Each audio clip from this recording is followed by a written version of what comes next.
자, 안녕하세요. 오전에 시장이 좀 크게 하락하고 있습니다. 이 부분에 있어서 좀 불안해하시는 분들도 계신 것 같더라고요. 상호 관세에 대한 이슈도 있는 것 같고, 여기에 대해서 지금 상황을 설명드릴게요. 자, 주식에서 먼저 이 말씀 드리고 싶은데 1일1비가 제일 위험합니다. 그리고 지금은 시장이 어쨌든 위를 향하고 있기 때문에 이런 상황에 굳이 흔들릴 필요가 없어요. 자, 기사에서 이런 내용이 있습니다. 코스피가 미국 FOMC 경계감에 하락 출발했다라고 이야기가 나오고 있어요. 현재 시장이 크게 오르는 이유가 어쨌든 금리 인하 이슈가 있기 때문에 그런 거거든요. 근데 지금 0.5를 내리냐 0.25를 내리냐 이제 이거에 대해서 이야기를 하고 있다는 거죠. 그래서 어쨌든 이런 것들이 발표되기 전에 미국 시장에서는 이제 차익 실현 매물이 좀 떨어졌다, 그렇게 해석을 하고 있고요. 미국 시장이 그렇게 반영을 하니까 우리나라 시장도 좀 과열된 양상으로 올랐다가 이 상황을 지금 반영하는 것 같아 보여요. 자, 보시면 지금 1%라는 적지 않은 수치가 좀 떨어지고 있죠. 근데 올랐던 흐름에 비하면 사실 아무것도 아니긴 해요. 차트를 조금만 넓게 보면 우리나라 시장이 최근 들어서 굉장히 과열된 양상으로 올라왔다는 걸 볼 수가 있어요. 최근 들어도 이 며칠 사이에 거의 각도가 수직 상승하듯이 올라갔습니다. 그러니까 굉장히 빠르게 속도 있게 올라갔다고 볼 수 있는 거죠. 어떤 자산이든지요, 빠르게 올라가면 어쨌든 빠른 시일 안에 수익을 받기 때문에 여기서 수익 실현하는 그런 모습이 나오기도 합니다. 특히나 조금만 불안한 일이 있으면 매도를 판단하는 경우도 꽤 많이 있어요. 그래서 그런 상황 속에서 나온 음봉이라 해석해도 그렇게 나쁘진 않습니다. 다만 제가 봤을 때 조금 기분 나쁜 건 갭 하락이라는 거. 갭 하락이라는 건 장 시작하자마자 시장가로 매도를 대기하고 있었다는 거예요. 근데 그거는 어떨 때 이렇게 갭 하락이 되냐면 미국 시장에 대한 어떤 리스크가 발생했을 때 그때 갭 하락을 시장이 하게 됩니다. 그러니까 우리나라 내부적으로 어떤 문제가 생겼다라기보다 미국에서 쏟아진 그런 매도 물량에 조금 오버해서 반영을 하는 것 같다라고 저는 보고 있거든요. 그리고 또 이걸 걱정하시는 분들이 있어요. 이제 관세 때문에 그런 거 아니야. 일본산 자동차 관세를 15%로 인하를 했습니다. 그래서 우리나라 자동차 경쟁이 좀 뒤처질 거다. 우리나라는 아직까지 이제 협상을 또 해야겠지만 25%로 유지가 되고 있거든요. 그러니까 가격 경쟁에서 불리할 수밖에 없는 거죠. 그러나 상호 관세 자체는 15%를 유지하고 있습니다. 그러니까 자동차와 자동차 부품에 대해서 25%를 유지하는 거죠.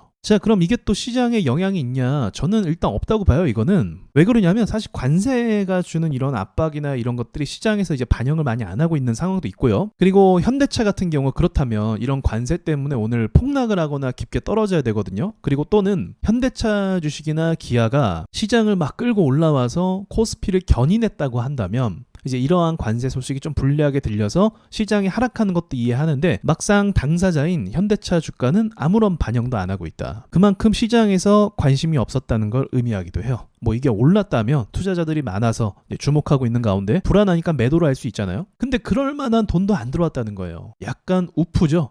웃기기도 하고 슬프기도 하고. 그리고 최근에 뉴스를 제가 보니까 좋지 않은 기사들이 굉장히 많이 나오고 있어요. 그러니까 그런 것들이 투심에 굉장히 영향을 줄 것 같긴 해요. 그리고 그 좋지 않은 기사들이 실제로 경제에 미치는 영향들이 그 파급력이 클 것 같아 보이기도 하고요. 한미 스와프도 마찬가지잖아요. 그러니까 여러모로 좀 안 좋은, 대외적으로 좀 불안한 상황을 계속 보내고 있다. 근데 중요한 건 뭐냐면 이 불안한 상황은 사실 트럼프가 당선이 되고 나서부터 계속 유지가 됐던 부분이에요.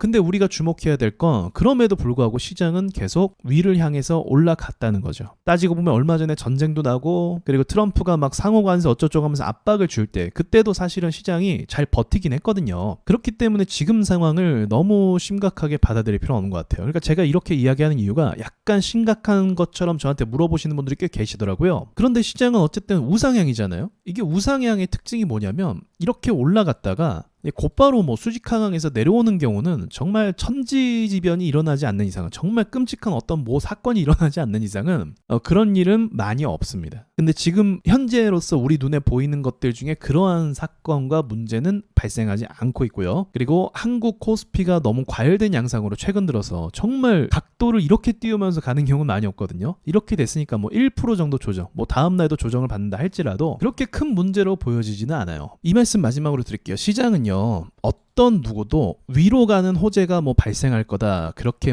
쉽게 예상하거나 지금 당장을 얘기하는 거예요. 그리고 당장 지금 밑으로 떨어질 만한 악재가 발생했다라고 예상할 수 없어요. 그러니까 제가 올해 하반기에 들어서 그런 영상을 올렸었어요. 올해 하반기는 우리나라 시장이 오를 것 같다라고 말씀을 드렸어요. 차트 분석적으로 그 설명을 드리기도 했거든요. 그러니까 그런 것처럼 내년에 어떤 이제 흐름, 차트의 커다란 흐름, 특징 이런 걸 분석해서의 그 거시적인 측면은 예상할 수 있어요. 근데 지금 당장 이번 달 안에 뭐가 터질 것 같다, 호재가 생길 것 같다, 악재가 깎일 것 같다. 요거는 불가능하다는 거죠. 근데 제가 얼마 전에는 좀 뭔가 터질 것 같다라고 말씀을 드렸죠. 그건 왜 그런 거냐면 악재가 발생하고 나서 시장이 그 뒤로 특별히 어떤 뉴스가 없었어요.